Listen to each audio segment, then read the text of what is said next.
Olá, alunos! Estamos agora na nossa segunda aula do módulo de Ciências.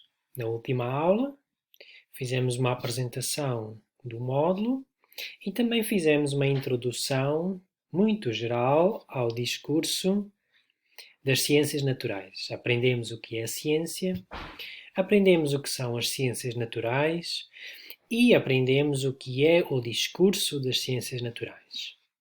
E ficou claro, também, no fim dessa aula, que aquilo que nós vamos estudar neste módulo é, na verdade, a linguagem verbal, os textos que são utilizados para ensinar ciências em Portugal.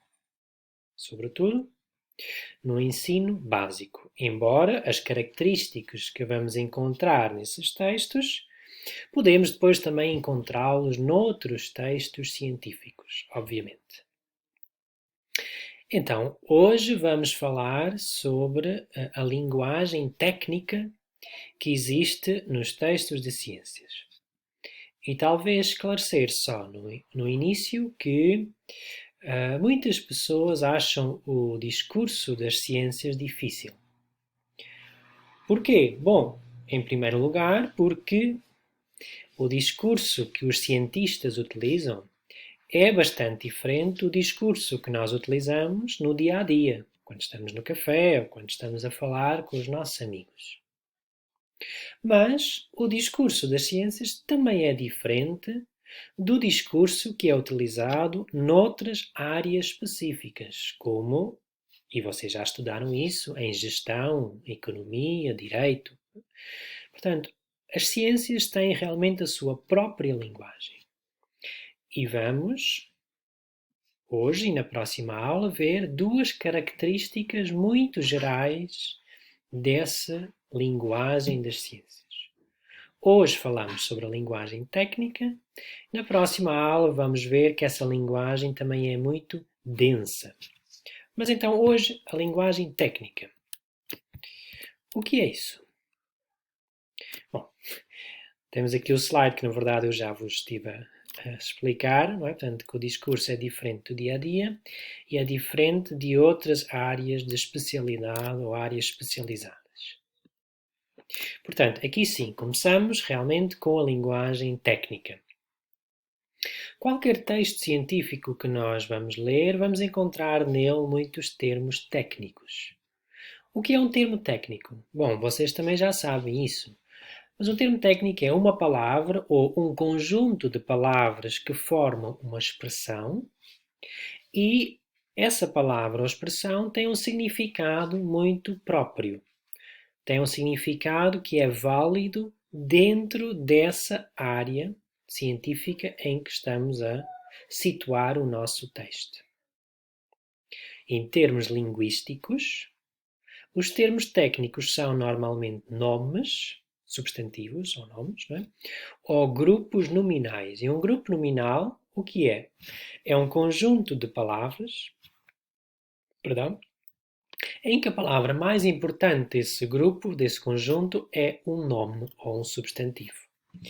Como, por exemplo, em raiz aprumada, temos aqui embaixo um exemplo, ou uma raiz fasciculada. Na verdade, esta expressão tem duas palavras, mas forma um termo técnico, que é um nome acompanhado de um adjetivo. Portanto, termos técnicos podem ser nomes ou grupos nominais. Nos textos científicos, normalmente a primeira vez que aparece um termo técnico, aparece também o seu significado. Depois, nos textos seguintes, já vai aparecer só o termo. Porquê? Porque se assume que o leitor ficou com o significado na sua cabeça. Ou então, se não ficou, poderá ir ver a um glossário ou a outra parte do manual, como for. Mas os textos não estão sempre a repetir o significado dos termos. Só da primeira vez a que aparece o termo, aparece também o seu significado. E temos aqui um exemplo de um texto que vocês têm nos vossos materiais de apoio sobre os vulcões. Os vulcões são estruturas da crosta terrestre que põem em contacto zonas profundas da Terra com a superfície. Na verdade, esta primeira frase é uma definição. Esta primeira frase introduz o termo técnico vulcão, ou vulcões, e logo a seguir diz qual é o significado desse termo. Todos nós sabemos o que são vulcões. A questão é, nós precisamos de saber qual é o significado exato desta palavra quando estamos a estudar ciências naturais. Okay? Porque esse significado pode não ser exatamente igual ao significado que esta palavra tem no nosso dia a dia. Um outro termo que temos aqui é as erupções vulcânicas e também temos aqui um esclarecimento do seu significado.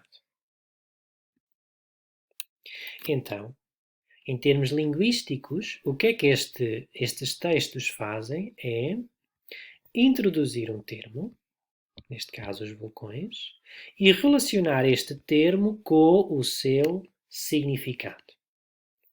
O termo e o significado podem ser articulados, relacionados por meio de um verbo de ligação. Aqui temos o exemplo do verbo mais comum, mais universal possível, que é o verbo ser. Depois, o significado, se nós olharmos com atenção, tem normalmente duas partes. Um primeiro elemento que nos diz qual é a classe geral. Os vulcões são o quê? Em termos gerais, são estruturas que fazem parte da crosta terrestre. Mas há muitas estruturas que fazem parte da crosta terrestre, não só os vulcões.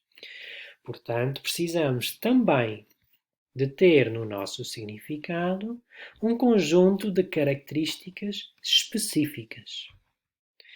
Quais é que são as características específicas destas estruturas que conhecemos como vulcões? São estruturas que põem em contacto zonas profundas da Terra com a superfície. Portanto, isto é, em termos linguísticos, a estrutura básica de uma definição. Quando nós lemos um texto científico e temos nesse texto termos e o seu significado, vamos ver que as definições que os textos apresentam podem ser, às vezes, interdependentes. O que é que isto quer dizer? Quer dizer que a definição tem lá dentro um ou mais termos técnicos. Na verdade, temos que depois ir ver uma segunda definição para perceber o conteúdo da primeira e, eventualmente, ainda temos que ver outras definições. Aqui no texto sobre os vulcões temos um bom exemplo. Em geral, um vulcão é constituído por uma câmara magmática. O que é uma câmara magmática?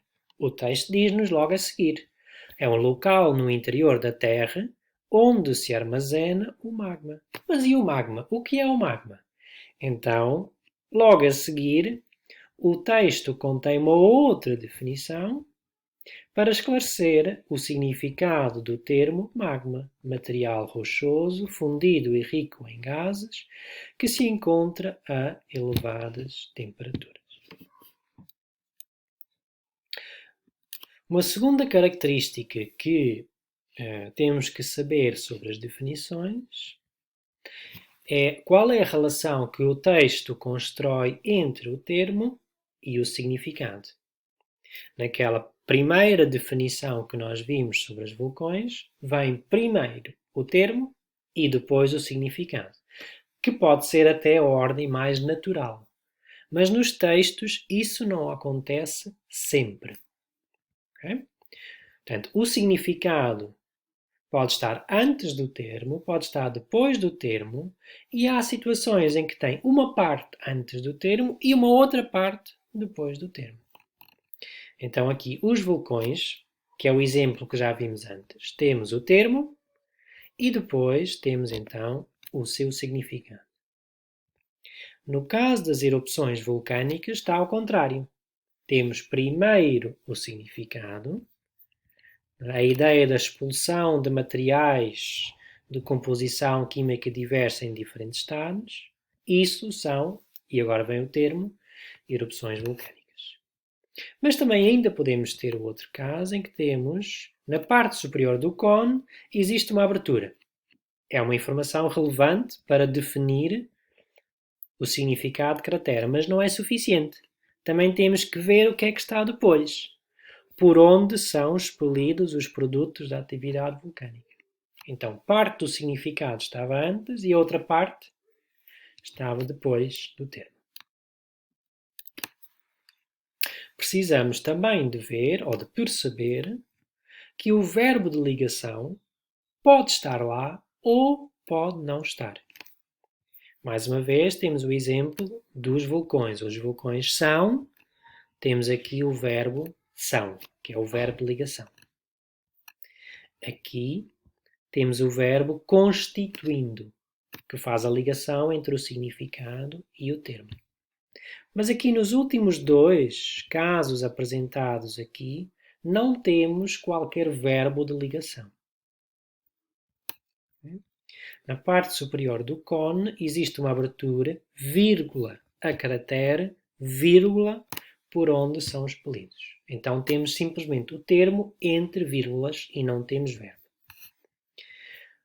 Aqui temos o último exemplo, onde se armazena o magma, parênteses, material rochoso fundido e rico em gases que se encontra a elevadas temperaturas, feche parênteses. Portanto, é uma outra maneira de introduzir o significado simplesmente entre parênteses, sem utilizarmos um verbo entre o termo e o significado.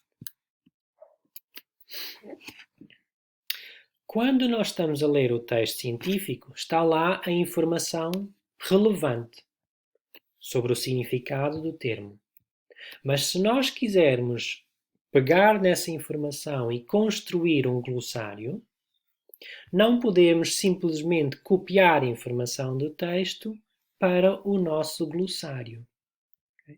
Muitas vezes temos de fazer alterações na ordem das palavras ou até na forma de conjugar essas palavras. Aqui temos a informação que a chaminé vulcânica é por onde ascendem diversos produtos e estes produtos podem acumular-se à volta da chaminé, formando um edifício de forma cônico, o cone vulcânico. Agora, se nós queremos definir o cone vulcânico, o que é que vamos dizer?